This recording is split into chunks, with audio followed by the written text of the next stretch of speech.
환자분들의 그 질문 대부분은 어떻게 하면 다시는 그 이석증을 경험하지 않을 수 있을까? 여기에 초점이 맞춰져 있습니다.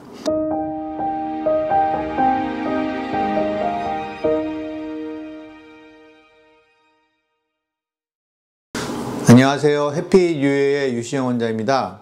이석증이란 질환에 대해서 다시금 이제 시간을 가지게 되었습니다. 이 이석증이란 질환이 참으로 이제 복잡하고 임상 양상이 다양하고 이상하게도 환자분들에게 불안감을 많이 만들어냅니다. 또한 어지럼증 환자분들 중에서 빈도로 봐도 가장 많은 빈도를 차지하는 질환이다 보니까 이석증 이후에 그 불안감 또한 상당히 많은 환자분들이 호소하시는 것 같습니다. 그래서 환자분들의 그 질문 대부분은 어떻게 하면 다시는 그 이석증을 경험하지 않을 수 있을까? 여기에 초점이 맞춰져 있습니다. 이석증에서 피해야 하는 음식이 무언가요? 또 치료 후에 잘 때에는 어떤 자세를 취해야지 좋은가요?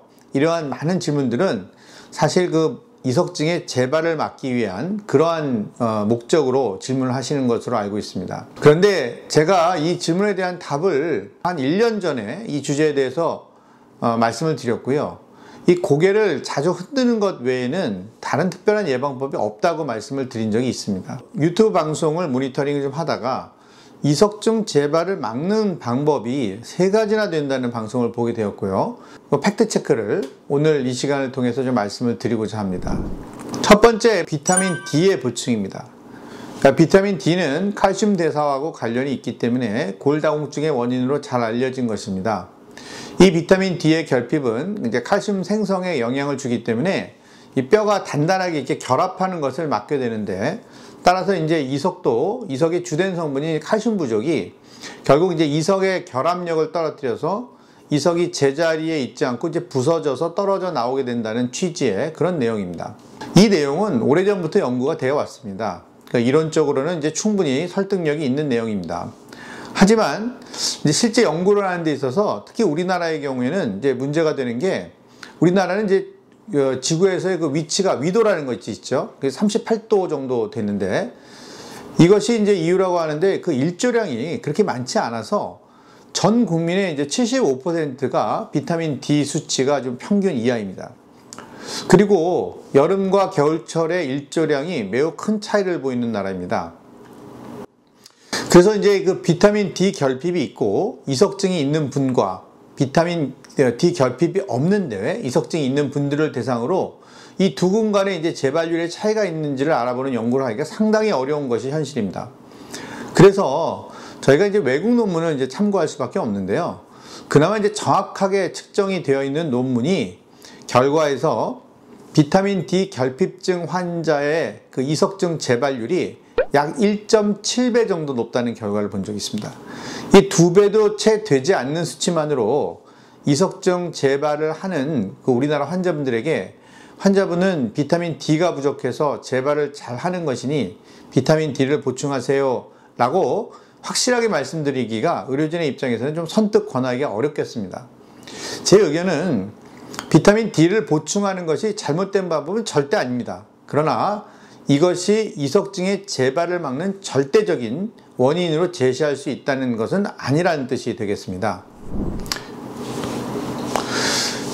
두 번째로 제시가 되고 있는 것도 제가 일전에 다룬 내용이 있는데, 잠자는 자세에 대한 의견입니다. 우측으로 돌아서 누워서 주무시는 분들은 우측에 이석증이 많이 생기니까 주무실 때 똑바로 누워 주무시거나 아니면 좌측으로 누워서 주무시는 것을 예방법으로 제시하는 방송이 있습니다.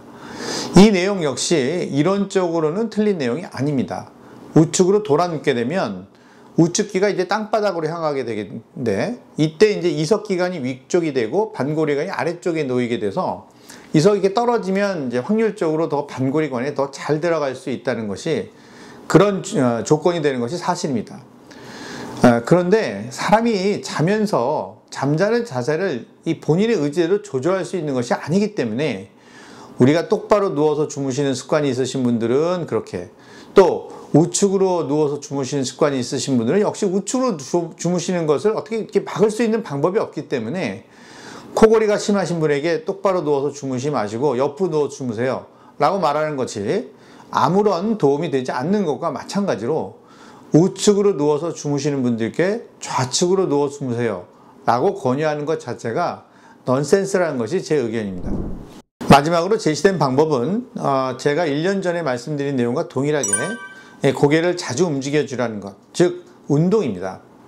운동 중에서도 이제 이석증 환자분들께 제가 권유드린 것은 고개 운동입니다. 사실 이석이 떨어져 나온 것을 예방할 수 있는 방법은 없습니다.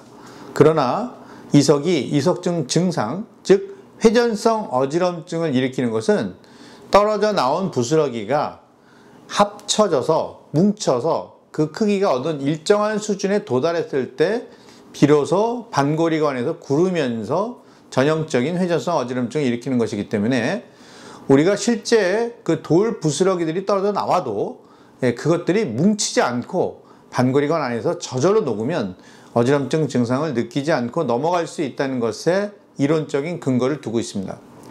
또 한 가지 중요한 사실은 이석증을 매우 심하게 경험하신 분들은 이석증이 또 생기면 어떻게 하나 하는 이런 두려움 때문에 고개를 가급적이면 움직이지 않으려고 하는 경향이 있는 것을 진료실에서 매우 흔하게 접하고 있는 저로서는 이러한 두려움, 그 고개 운동 제한이 이석 부스러기들을 더욱더 잘 뭉치게 하는, 그래서 이석증의 재발을 오히려 부추길 수 있다는 말씀을 꼭 드리고 싶습니다.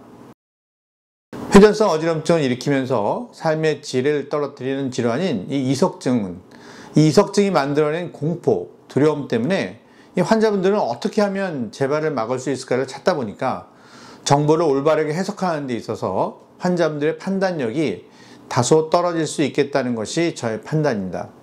저도 최선을 다해서 조금이라도 이제 환자분들께 도움이 되는 정보를 드리려고 노력하지만 아직까지 재발에 대한 정보는 위에 기술한 것이 전부인 것이 어찌 보면 슬픈 현실입니다. 이석증은 빠른 진단 그리고 정확한 물리치료로 치료 기간을 최소화하는 것이 매번 이석증에 대해서 말씀드릴 때마다 제가 입버릇처럼 하는 저의 치료 원칙입니다. 우리 환자분들께서 이석증에 대한 공포와 두려움이 극복이 되는 그날까지 저는 이제 이 원칙을 고수하면서 어떻게 해서든지 이석증으로 병원에 안 오시게 할 수 있는 방법 없지만 대신에 적게 오실 수 있는 방법을 고민해내고 또 치료에 적응하도록 노력하겠습니다. 감사합니다.